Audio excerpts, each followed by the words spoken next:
Hello everyone, and welcome to TBR's webinar, Old School Strategy Consulting in the New Digital Era, Can McKinsey, Bain, and KPMG Compete? I'm Justin Sargent, and I'll be hosting today's session.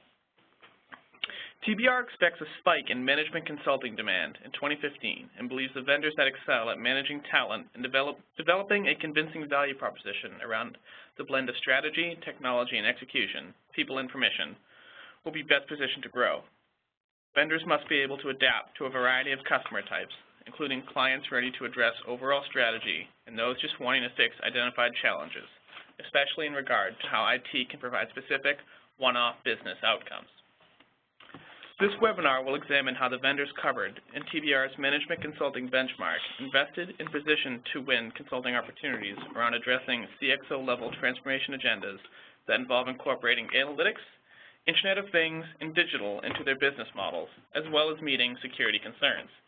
And if you would like to learn more about TBR's Management Consulting Benchmark, please reach out to myself or one of the analysts after the presentation. Now, before I pass this over to Patrick and the team, there are a few housekeeping items I'd like to cover. First, we'll be recording today's session and posting it on our YouTube site, TBRI channel. We encourage you to visit this channel to watch this presentation or any of the previous webinars we've posted. Second, we'd like to hear your thoughts and opinions on the material we're presenting today. Please send any questions you have through the Q&A function. We will address as many as we can after the presentation. And finally, I will be following up with all of you via email tomorrow afternoon with the link for today's recording as well as the slides from today's presentation, so be on the lookout for that. Now let me introduce the analysts presenting today. The team is led by Patrick Heffernan, Principal Analyst in TBR's Professional Services Practice. Patrick directs the practice's syndicated portfolio and cultivates and manages projects on topics ranging from management consulting to firms' financial advisory services to emerging technologies. Patrick is a lead on TBR's Management Consulting Benchmark. He is joined by Boz Christoph, who provides analysis and evaluates performance and strategic investments of the companies in the professional services market, including Accenture, Deloitte, Consulting, and Infosys. Boz is also the lead on the digital marketing services and global delivery research as well. Analyst Stephanie Artigler is an analyst here in TBR, where she covers Accenture and PwC and is part of the Management Consulting Benchmark team. And finally, Delion Narcisse, research analyst here at TBR with a focus on cloud and professional services. Delion provides support and analysis for quarterly benchmarks that compare the industry's top performers against peers. And with that, let me hand this over to the team. Excellent, thank you very much. So this is Patrick Heffernan, and I'm going to kind of both provide some content and also be the little bit of the MC for this. What you can see here on this first slide we're on, I want to make sure everyone has the context. Our Management Consulting Benchmark is one of the many benchmarks that we produce that gives you a backwards look at what's been happening in the marketplace, either quarterly or in the case of management consulting, semi-annually. It shows where the competitors stack up, broken down both by our taxonomy, by their own performance, different verticals in different regions. What we like to do on this webinar is present both the findings that look backwards and also then some thoughts about where we think the space is going, where we think the market is going, and in particular where we think vendors are going. TBR is 20-plus years of looking at specific vendors in the IT services and the IT space more broadly, and building up our analysis entirely from the vendor-first perspective, looking at their business performance, looking at their business model, and tracking how they do against each other. So that sort of sets the stage. What we're going to cover today in these three basic things, we're going to talk about some of the performance, as I mentioned, as we track it in the benchmark. That's the little yellow dot there. We're going to look in particular at some companies and how they performed, and then we're going to, the last little bit there with the little calculator with the money sign is really looking into the end of this year and into next year. So I'm lucky we've got Boz, who's going to help out with the first section. Stephanie will weigh in on the second section, and Delion will join us for the third section. As we're going through this, if you have questions, please put them into the chat box. We will certainly go off on a tangent or two. We'll certainly happy to answer questions as we go along, or we'll bundle them all up together and we'll take them at the end. So the first section that we're going to cover really talks about how the management consulting space, as we track it through these 16 vendors, has performed over the last year. And it's a really simple way of looking at the market just to look at 16 vendors and say they've grown, but they have by far outpaced IT services as a whole. You can see the growth we expect is going to tail off a little bit in 2015. I think the reason for that a lot of the consulting, the strategy consulting, operations consulting in particular, that we've tracked over the last few years is becoming baked more increasingly into digital engagements, Internet of Things engagements, even cloud. It's getting more difficult to track that difference between strategy consulting and digital marketing services, for example. And I know there's a line on here in this slide that says that solving a business problem, which is the core competency of consulting, is hard, as opposed to applying analytics to a business problem is easy. I know that's simplistic, but I think it does show that when you look at the difference between IT services revenue growth in the last few years, which has been stagnant, 1%, Boz, roughly? Yeah, 1 to 3%. And then you look at management consulting, which has done so much better. I think it shows that IT services more broadly are easy to commoditize, they're easy to standardize. Consulting, on the other hand, really is about every individual problem. Every one of the consulting customers is unique. They're all special snowflakes that need their own special attention. So that's, I think, what keeps the management consulting market so robust. Now we have to have, as it's sort of required by TBR law, a bubble chart. And we don't have the full picture here. You see a lot of gray bubbles. The reason we do that is we like to highlight a particular set of vendors and talk about them. So I'm going to hand it over to Boz to tell us a little bit about what we're looking at here. Sure. Thank you, Patrick. Hello, everyone. So on that particular slide, what I want to highlight is a KPMG to start with, and I'll have Patrick and I going to go back and forth with some of the other vendors, what they're doing and how they are performing in the space. But selected KPMG as a vendor that it's been kind of coming up from the left field, so to speak, with its investments, particularly around analytics and cybersecurity, and yet be able to sustain a pretty steady revenue growth in management consulting services. For 2014, the firm crossed the $8 billion mark in terms of revenue and expanded 9%, which was on par with its direct peers, Deloitte and PwC. It was slower than EY's 11.8%, but it's certainly a good contender to within the Big Four as well as across the management consulting firms that we look here at TBR. A couple of pieces to point out that we see KPMG keep serving as a pillars or pivots moving forward in that space. And Patrick pointed out some of the disruptive technologies that the vendors have been investing in, like analytics and cloud and digital, are certainly permeated across a lot of the offerings and are driving management consulting opportunities from IT consulting to from technology consulting to strategy consulting, operations, kind of having that blend. So what we see for KPMG is that operations consulting will be definitely one of the pivots moving forward. The company is still behind on the strategy consulting capabilities in terms of in comparison to McKinsey and Bain, BCG. The company, the KPMG launched KPMG Strategy, kind of a homegrown unit that's going after strategy consulting engagements, but it's, in our opinion, looking at more like a year or so behind the other firms. They are not putting their foot forward into inorganic push like Deloitte acquired Monitor or PwC acquired Booz a year or so ago. So KPMG is building the strategy consulting through organic means. What they are doing through inorganic means is building capabilities in cybersecurity and analytics. And the way we view that approach is that KPMG is attempting to disrupt its direct rivals through accelerate those investments. We don't anticipate them developing a PwC, KPMG's cloud practice or KPMG's digital marketing services practice like its rivals Deloitte and PwC for that sake, but certainly building a strong brand and IP that can integrate across its management consulting offers. So it's just some examples that some of the firms they acquired over the last 12 months. Acquired Bottleneck with capabilities in analytics.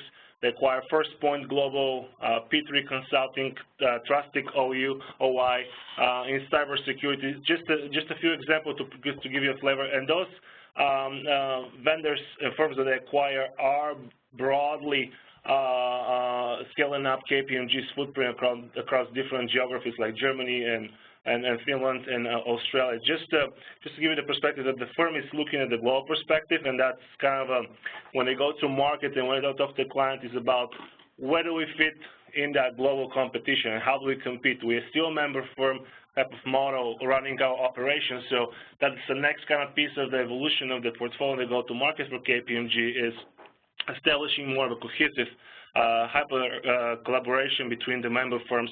So that would allow also for KPMG to catch up with the rest of their peers. Thanks, Boz. And I would just add one sort of side note here. When we look at the 4 companies that we've highlighted, the real outlier, not only in size, but in their strategy, has been Bain.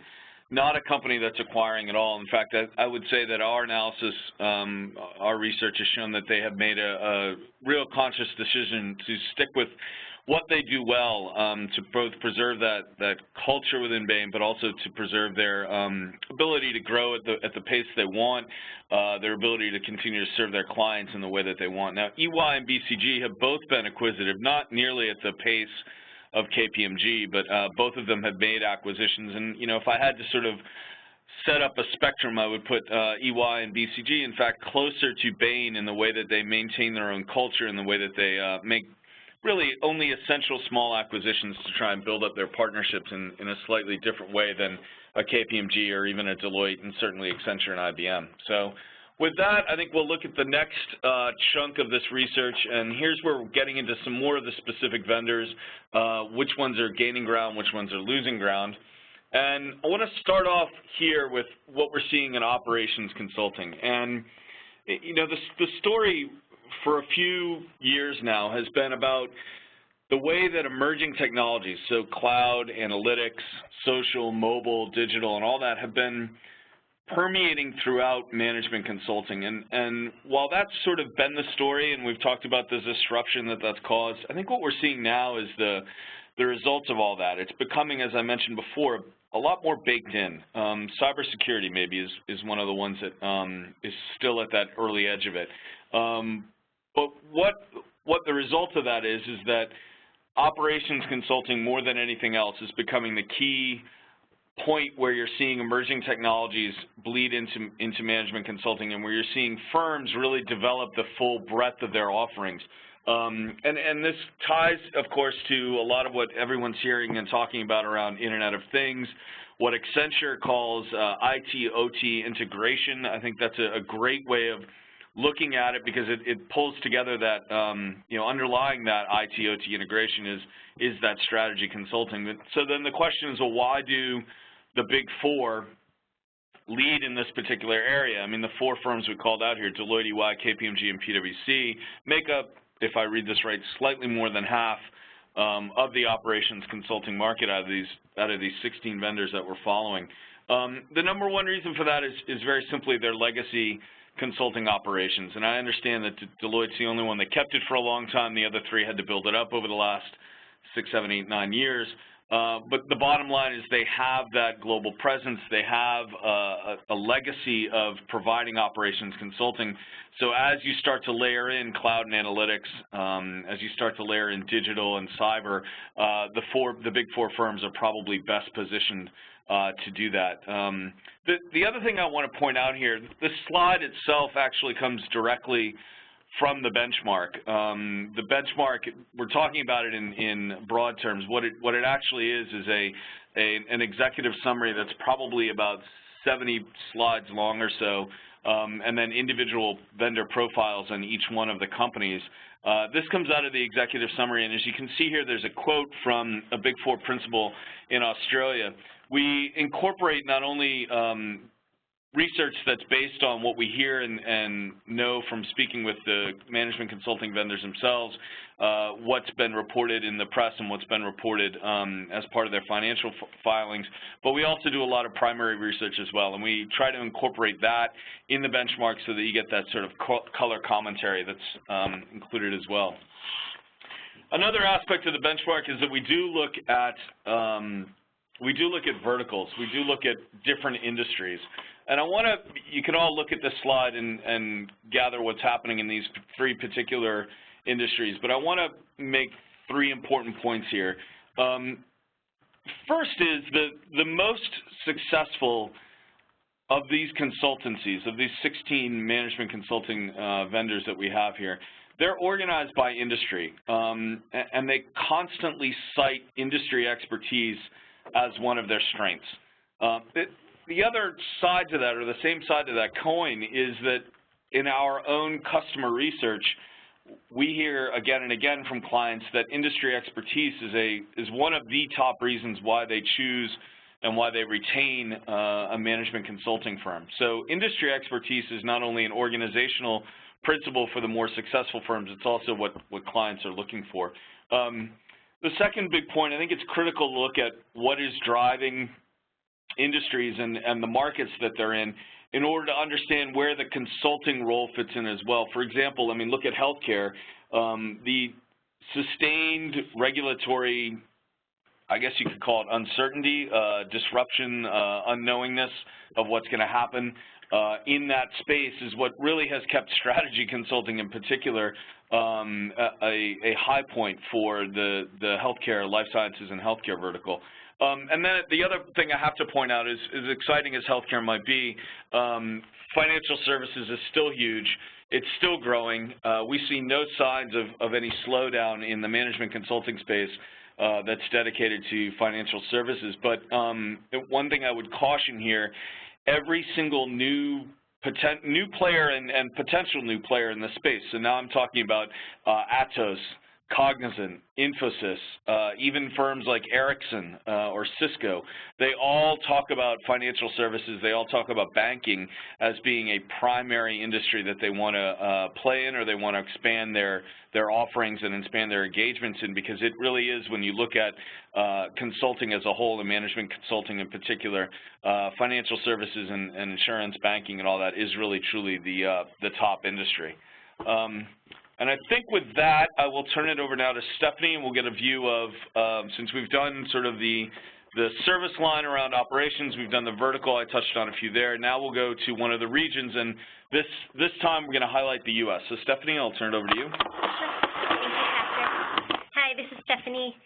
So in 2014, we saw most vendors' U.S. revenue grow as vendors captured demand for analytics, cybersecurity, and digital transformation. So we call out IBM and Accenture on this slide. Those two have been acquiring to build their technology as well as their consulting expertise.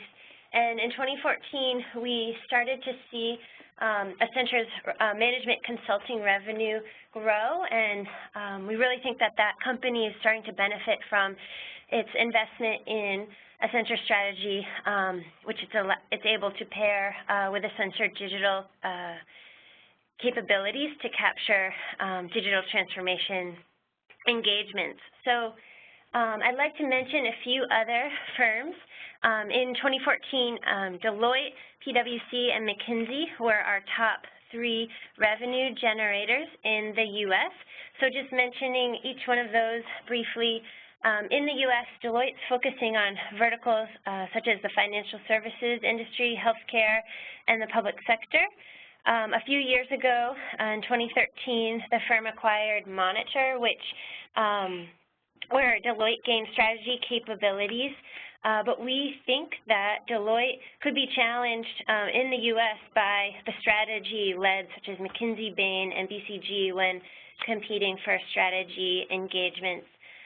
Something we're keeping an eye out, too, with Deloitte is that the firm is building its end-to-end capabilities, acting as leading with advisory, but building delivery capabilities as well. And specifically in the U.S., we've seen the firm open a SaaS development center in Atlanta and a delivery center in Florida. Moving on to PwC, Strategy and, formerly Booz & Company, that was April 2014, certainly helped the firm to expand its U.S. client base and PwC's been making a few acquisitions in the U.S. market as well. Something else PwC is doing is investing in its workspaces and IT services to create more collaborative and innovative spaces, which we believe help to reflect, I guess, the nature of today's workforce and could help the firm attract talent as well in this highly targeted market. Moving on to McKinsey, the firm hasn't been acquiring as much, sticking with its strong brand and growing, focusing on organic growth. But in May 2015, we saw the firm acquired San Francisco-based Lunar. It's a design firm that added industry-specific digital solutions in areas such as healthcare, and we think that that firm will enable enable McKinsey to better differentiate its consulting capabilities with integration as well. So those are the top 3 revenue generators in the U.S. that we saw in 2014. Something else that we saw, and we're certainly going to keep a look out for going forward, Capgemini acquired iGate in July, and that certainly expanded its capabilities in North America, and Delian will speak a little bit more on that in a bit, as well as Bearing Point. That's a firm that we just added to our benchmark this iteration. It's European-based, but it has an office in the U.S. as well as uses partners in the U.S. All of the revenue generated is in EMEA, but the firm is using its contacts in the U.S. to cater towards those European international clients as well. So we'll certainly look to see if they expand their partner network there, as well as open any other offices in the U.S.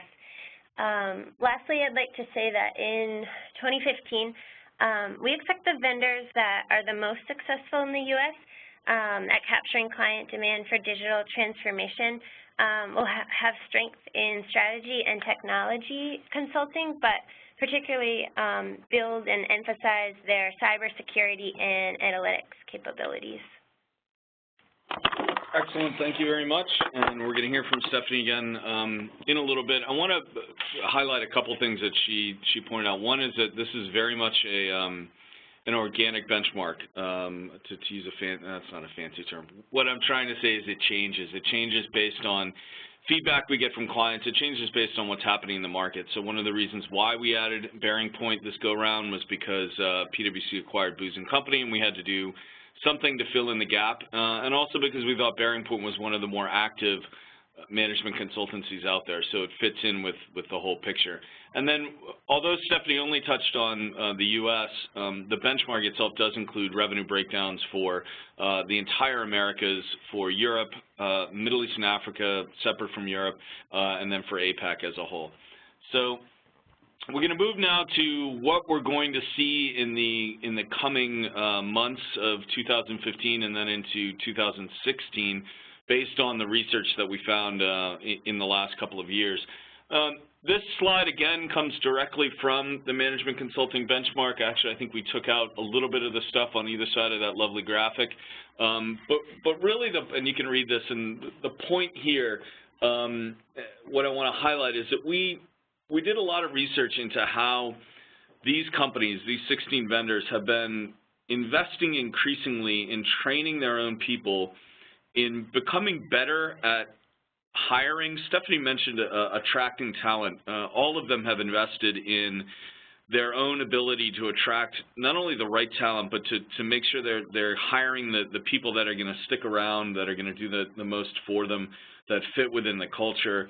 And they've all these vendors, well, I shouldn't say all, the ones that are doing the best, the ones that are really succeeding are the ones that have also invested in their own human capital management, in their own HR planning, in their own, attract, retain, and keep the good employees. I think the important part here is that we've seen it go from an internal practice to really augmenting or enhancing the human capital capabilities that these firms offer and the services that they offer around human capital consulting. And I think we're going to continue to see that. It's you know, the bottom line is all of consulting is built around people. If you manage your people well, then you will be successful. The firms that we think have been best at managing their own people are the ones that have done the best over the course of the last few half years. So back to Stephanie now. We're going to talk about some more of the trends that came up, particularly with some of the companies we mentioned already before. This slide is heavy with a ton of data. Enjoy reading it. When you get the YouTube version of this, you can hit pause and pull everything off here, but I'll let Stephanie talk about what's here. Thanks again. Yes, this slide also, I believe, is right from our management consulting benchmark. So we have seen firms continue to invest in technology consulting using acquisitions, new hires, and partnerships. Vendors you see here, PwC, BCG, and EY, they all grew at a double-digit rate in the technology consulting space in 2014. So I'd like to talk a little bit more about firms also, not necessarily highlighted on this slide, but we saw vendors such as Accenture and IBM and PwC, Deloitte, Capgemini. All of those have been investing in technology areas, analytics, digital marketing services, cybersecurity, cloud. While we've seen some others that maybe playing a little bit of catch-up, are narrowing their focus on certain technology areas. EY, for instance, has been building its analytics capabilities. It's established a global analytics center of excellence and announced plans to invest $500 million over several years to expand its transformational change delivery capabilities that fuse analytics with business and functionality. So that investment is going to include acquiring skills such as data scientists and statisticians, as well as grow its analytics, research, and innovation team. And we expect technology consulting to continue to be an area of investment for EY, and in particular to build its capabilities to compete more directly with its Big Four rivals, Deloitte and PwC. I'd also like to briefly mention KPMG. Boz went into detail a little bit earlier on KPMG, how we don't necessarily believe the firm might build a cloud practice like Deloitte or build its digital marketing services capabilities such as PwC has with PwC Digital. But we do think that the firm's going to attempt to disrupt its rivals through accelerated investments in cybersecurity and analytics. We really think that the firm is aiming to master in those technology areas, but in order to do that, the firm's going to have to leverage its acquisitions and be successful at quickly integrating them into its business and be able to deliver to scale to really compete and gain market share in that space. So in 2015, we expect vendors to make investments in cybersecurity to address C-level executives' concerns around digital transformation. Earlier, I believe several weeks ago, we saw Accenture acquire FusionX, which brought cybersecurity consulting as well as managed services in the cybersecurity area. And we expect firms, Accenture as well as competitors, to make similar acquisitions throughout the rest of 2015 and into 2016 as well. Excellent, thank you. And that's a perfect lead into where we're going to go next, which is, you know, as much as this benchmark is around management consulting, at TBR we can't help but sort of go off on tangents, but they're related. And what we want to do is show a little bit more of how we put management consulting and these vendors into context. And so one of the more important things about this particular space is who else is trying to come into it. So Delion's going to talk a little bit about two of the potential disruptors in this space. Another aspect of it is we've talked about emerging technologies now. I wish I had a you know, like a sip of coffee every time I said emerging, but I know it probably sounds like I did. But what I want to get more specific and drill a little bit deeper and have Boz talk about digital marketing services, which has a huge strategy component to it. So first we'll go to Delion and let him talk about two companies we think are potentially disruptive in this area. Delion? Thank you, Patrick, and good afternoon, everyone. Now, before I begin the discussion around Capgemini and Atos, I want to bring your attention to this graph we have up here. Now, looking at using 2013 as a base year, which is represented by the middle circle, we can see that solutions-led vendors, represented in the gray section, such as Capgemini and Atos, are losing market share to strategy-centric firms such as McKinsey, in addition to the big four players.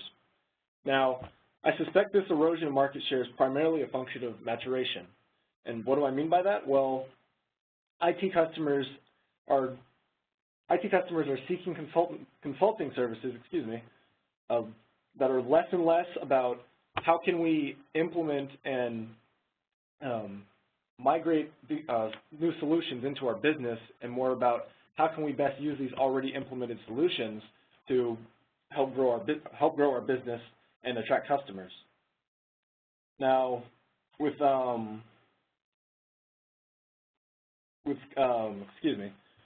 shifting the discussion to Atos, I believe the company is taking a more focused approach as it hedges its bets on digital transformation to help bolster consulting revenues. Now, by targeting growing customer demand for digital transformation, I expect Atos will be able to fully leverage its expertise around IT transformation, and also help the company mitigate revenue erosion from larger consultancies such as a McKinsey. Now, in addition, Atos' focus on its expertise around IT transformation will also allow it to better compete with peer competitors who have a more broad and extensive consulting portfolio, such as a Capgemini, which I'll get into later. And however, I expect revenue growth for Atos will remain muted during the remainder of 2015. Why? Well, it's primarily attributable to the smaller scale of its consulting practice compared to the larger consultancies such as the Big Four or the strategy-led such as McKinsey. And because of this smaller scale, this limits its ability to address client demands on a global basis. In addition, the company also, relative to its larger competitors in the consulting space, lack the visibility around its consulting offerings that the competitors have. Capgemini, by contrast, is taking a more broad-based approach to expanding its management consulting revenues. And by broad, I mean the company is building a wider range of consulting services, including horizontal segments such as HR transformation, and which I believe will help enhance the company's ability to engage with a greater number of customers relative to the more specialized peers such as Atos and its focus on digital transformation. Now, despite the growing depth of this consulting portfolio, Capgemini is going to face difficulty expanding its customer base with new logos, as its consulting business's weaker brand recognition and smaller scale relative to strategy-led, such as McKinsey, hamper its growth opportunities.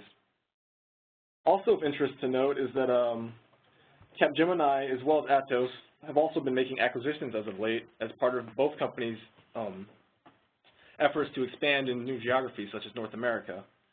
But in additional bonus to these acquisitions, Capgemini and Atos, both of which have acquired companies such as iGate and Bull in 2Q14 respectively, provide the companies with both IP that they can build their growing consulting practices around. Now, overall, I expect both Atos and Capgemini will be able to expand their presence within the management consulting market.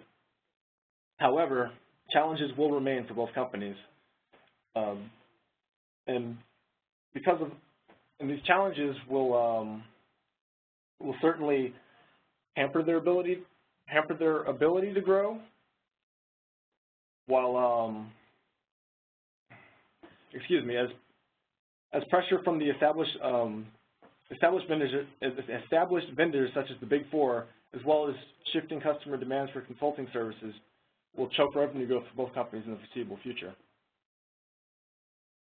Yeah, and this is Patrick again. I just want to point out the curious thing for us about Atos and Capgemini are, to tie back to what Stephanie said about her breakdown of the U.S. market, is both of them making a move in North America and really in the U.S. in particular. And I think one of the things we're going to do as we look forward is try to project which one of these two is going to grow faster in North America, which one of these two is probably going to see the best return on their investment in these acquisitions that they've made.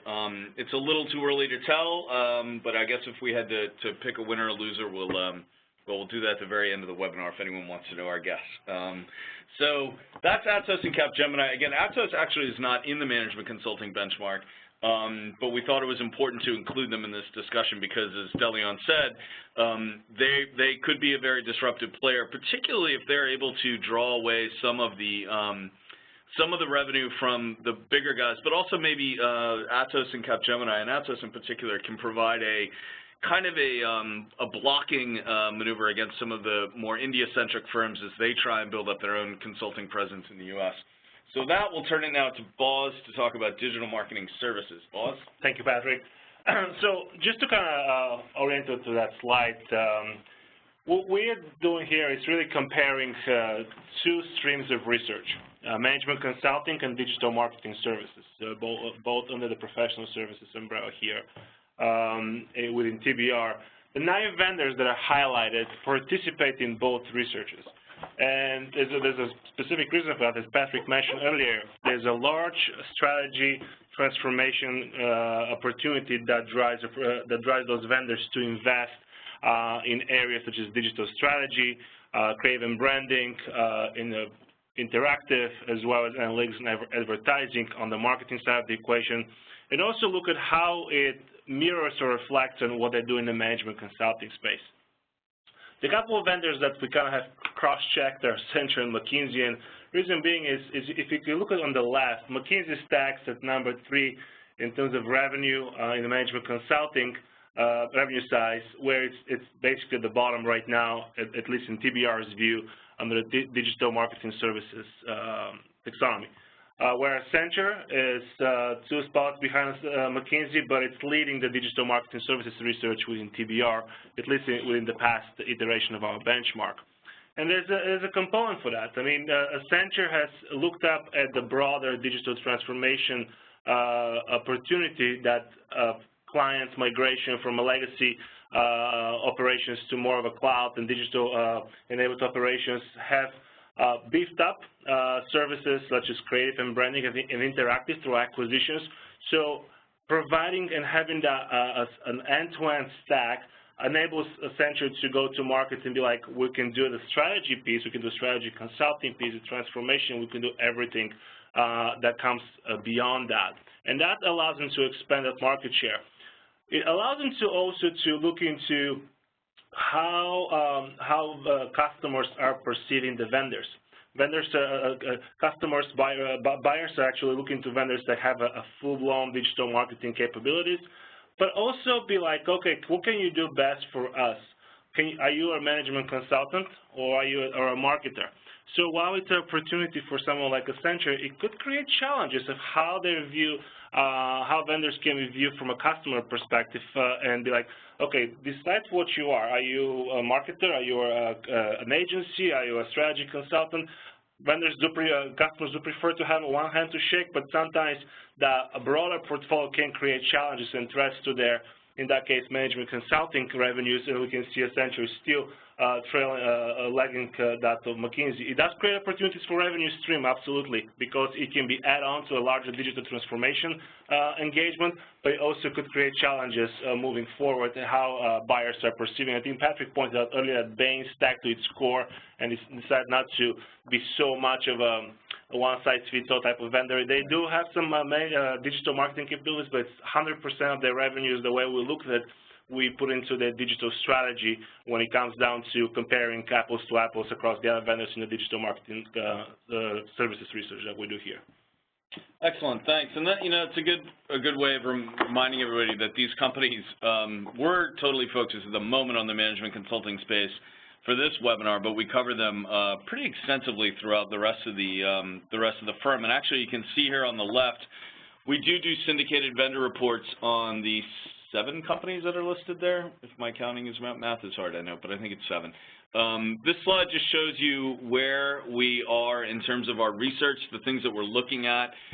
Our next management consulting benchmark will be published in December. of this year, so we are actually pretty deep into the research at the moment now, speaking with the vendors themselves, speaking with clients, speaking with folks that understand the space. We're looking at the different trends that are emerging. These are some of the research questions we're going after. As with any effort like this, the key intelligence questions are shaped by not only what we see in the market, but what the questions that we get from our clients that subscribe to this. And then I wanted to throw this up here because it's useful to see what we did cover today and what we didn't.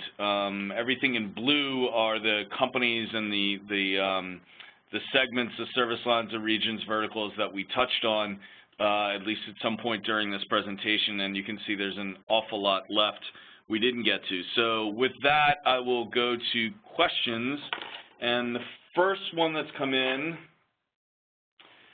can you dive deeper into what is happening with consulting, especially strategy consulting in the healthcare space? We actually, healthcare is, as I mentioned before, one of those tricky areas where, actually, Justin, could you go back one slide? I just want to leave it on the what we covered and what we didn't slide. Thank you. Healthcare has the advantage of being attractive to management consulting because of the constant regulatory change. It also has the advantage of being attractive to management consulting because it neatly divides into some subsegments that everybody pretty much accepts: payer, provider, public sector, and life sciences. Sorry, Boss had to remind me of that last one. What we end up doing for a lot of our clients is taking this benchmark and then diving further into either a region or an industry. We've actually done it with healthcare more than a few times. We've done it with Americas as a whole. And what we do is we use the information and the research and the analysis that we've done at the benchmark level, and then we take it 2 or 3 steps below that to get into what's driving some of the, usually by individual vendor, what's happening for them in a particular market, in a particular industry. Healthcare, like I said, is a great one to dive into. It's very active. Financial services is always up for grabs because there's so much happening there. The energy sector is one that I tend to love to look at myself. So that isn't an answer to the question. That's kind of a long way of saying that we tend to do this rather than do this as part of the benchmark. We tend to do it as sort of a project-by-project basis based on the data, based on a starting point of the management consulting benchmark. So then another question that's come in, which consultant is better positioned in the telecoms industry? That is a really good one. You know what? I am going to turn it over to Stephanie, who knows Accenture well, and Boz, who knows Deloitte well, two that probably have a decent play in that space, but I'll let you guys say what you think. Boz, Stephanie, who wants to go first? I'm sorry. Sure, it's which consultant is better positioned in the telecoms industry. We don't break telecoms out except it's part of high-tech communications and media, so it's not really something we've gone into specifically. We actually have at TBR an entire telecoms practice that looks at companies like Ericsson, Verizon, AT&T, who are the other telecom vendors? I don't even know off the top of my head. But do you guys have any thoughts on you know what, we'll come back to it. They're going to take a moment to look and see what they think. We'll go to another question, see if there's one that I can answer. Let's see. Oh, here we go. Which consulting companies are you looking at but don't have in this benchmark? Maybe Atos, well, we mentioned Atos, or Infosys. What are they doing to grow consulting? Yeah, and I would throw Cognizant on that list too. I'd throw Wipro up there as well. There are, we only have 16 vendors in this benchmark. We go pretty deep on each one of them. So adding another one or another 2 or 3 would substantially expand the scope of this thing. However, we do recognize that some of the human resources, the HR, human capital consulting-centric vendors are probably the least active when it comes to this benchmark. So I'm talking about Aon Hewitt and Towers Watson in particular, but Mercer as well. But so the question is, sorry, I'm wandering off track here. The question is, what are they doing? What is Atos and Infosys in particular, and maybe Cognizant and others doing to expand in consulting and management consulting in particular? What we're seeing, and Delion mentioned Atos with their acquisitions, although it wasn't specific to management consulting, but we do know that they've made a big push to build up their consulting practice. Both Capgemini and Atos, interestingly, in the last year have really made a substantial push in the U.S. with their leadership emphasizing repeatedly how much more they're investing in their own people, and they're looking for those engagements in the U.S. to bolster their own offerings and their expertise. I think with the more India-centric firms, the challenge is finding the right mix of folks on the ground, finding that right talent, the boots on the ground. We talk about boots on the ground a lot with respect to the larger global firms being able to put people in places where the customers are, as opposed to thinking about the India-centric firms more specifically bringing people into the U.S. market or into the European market. But those are two areas where I think we're seeing the Indian firms in particular pushing for that. And I think another part of that question really comes down to how much have we looked at the India-centric firms and their role within the management consulting space. And I do believe they have the opportunity. I think a more interesting play for any one of them would be to find the right marriage to make with one of the more established vendors, whether it's a Ernst & Young or a KPMG or somebody that they could pair up with, so that on the one hand, on one side of the marriage brings the management consulting, strategy consulting, and operations consulting expertise, and the other side brings that technology, not just technology consulting, but the systems integration all the way down through the outsourcing that a company like Accenture, for example, already does extremely well, but there are a few that have that same, or IBM as well, have that same kind of mix. So Stephanie and Boz, thoughts now on telecoms? Boz, go ahead. Sure. I mean, in terms of the telecom, I looked up at Deloitte and kind of want to see, just to kind of support some of my thoughts with some numbers, and she's pretty close to what I was thinking initially. But telecom is not while it's generating about 11% of the overall Deloitte's total management consulting revenues. It's less than a half of what financial services generate, which is about over 28%. So it is an opportunity, but it's not a priority. But then put in that perspective in terms of where the industry is and what's driving opportunities across, let's say, healthcare and life sciences we mentioned, or financial services industry. So just, I guess it boils down to from the transformation level when it comes to different regulatory requirements, I think are the first driver. And I think that telco industry is kind of like is not driving too many changes right now that are creating those fallback management consulting and strategy-led engagements in comparison to the healthcare and the financial services, for example. Hi, this is Stephanie. I would say I would agree, similar answer for Accenture as well. Telecom is definitely an area where the company has invested. I believe within the past year, Accenture has tightened its relationship with Alcatel-Lucent to tackle the telecom industry, and really there Accenture would be gaining CNSI opportunities, which would trickle into this benchmark, particularly looking at management consulting.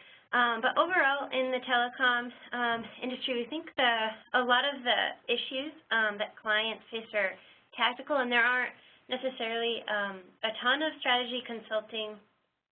It's not a huge priority, I guess, in that vertical. But similar to Deloitte, I'd say healthcare and financial services as well are areas of investment for Accenture, particularly in healthcare. Analytics is huge, collecting the patient data, and in life sciences as well, we've seen Accenture working with partners such as Oracle to use analytics and cloud technologies to help particularly in prescription drug development and speeding up that R&D process there. Excellent. So we got another question that came in, and I'm aware of the limited time we have left, but the question is any specific comments on TCS's management consulting practice. So consulting as a whole for TCS is roughly 3%, maybe a little less than that, of their... The way they report it. The way they report it. The way they report, it's global consulting practice or something, or I don't remember what it's called exactly, but global consulting is the way they report the numbers. Right. I guess it's going to boil down to definitions here. How we view in TBR's management consulting versus how consulting, because the way they report, or a third party can view management consulting. In TBR view, we have TCS mostly as the IT consultant. Most of their revenue when it comes down to any kind of consulting activities. They're certainly putting an effort to scale up their capabilities to be able to consult on operations, but it's still definitely better on delivery side of the house, not so much on the front end like Accenture or Deloitte, or just more looking into the IT services peer group that are outperforming in that space. And the challenge there comes back to one we've talked about so many times, which is people and permission. The ability to hire the right people and incent them and keep and retain them and give them the opportunities in the management consulting space, I think is a challenge for the India-centric firms.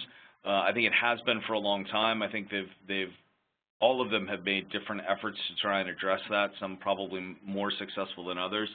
So there's the people part. The other part of that is the permission, and being brought to the table for a management consulting opportunity.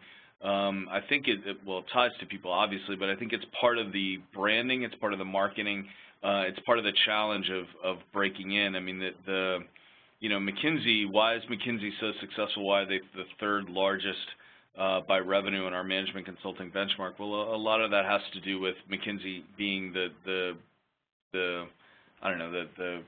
synonym for strategy and strategy consulting. So that kind of brand cachet, I think, is very difficult to challenge. It's one of the reasons why the Big Four is so successful as well in this space. So I think TCS, but all of that said, we absolutely are keeping an eye on TCS and the others like them who are pushing into this space. Management consulting, as we said at the very beginning of this presentation, is outpacing IT services as an area. It's not nearly as fast as digital marketing services, which is through the roof, or business intelligence, which is also growing and analytics, which is growing very fast. But management consulting at 8% or so clip is pretty good, and it's an attractive reason for TCS and others to invest more heavily in the space. Do we have any other questions that came in? Nope. Justin, no? Okay. Nope, that's all we have. So I guess I'd like to thank Patrick and the team here for presenting today, and thank you everybody for sending in your questions. You can follow the analysts as well as TBR on Twitter here.